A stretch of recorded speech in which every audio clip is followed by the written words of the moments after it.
Welcome back. I hope it's going good. As a part of this lecture, we'll understand when to use RDDs.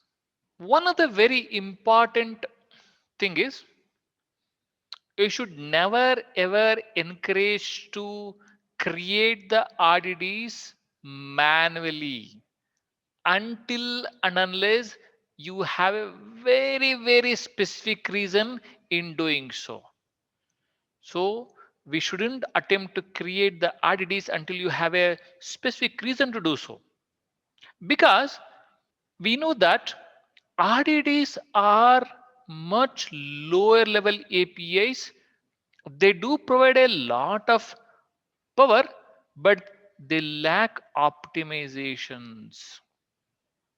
Optimization can be in storing the data. Optimization can be in performance.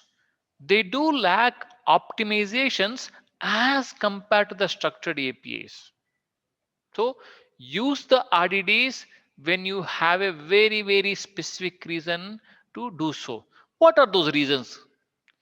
One very important thing is the high level APIs or structured APIs like data frames are more efficient, they are more stable, and they are more expressive than RDDs.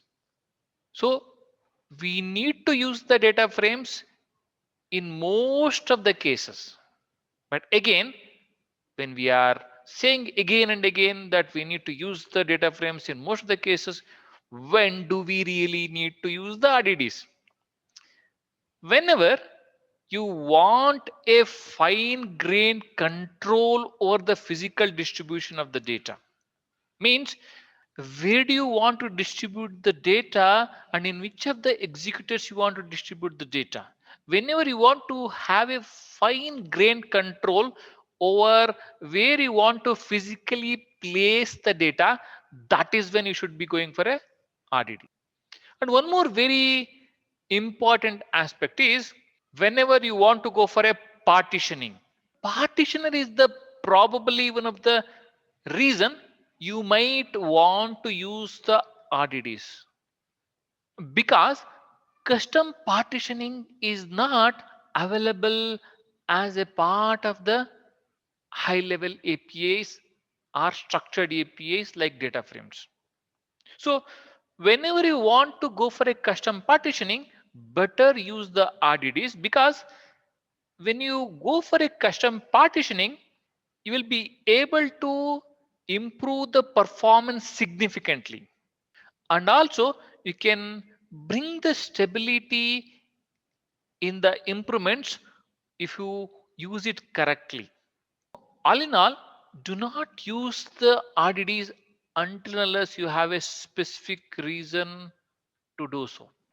Some of the specific reasons what we mentioned is, one is the physical distribution of the data. Second thing is the partitioning.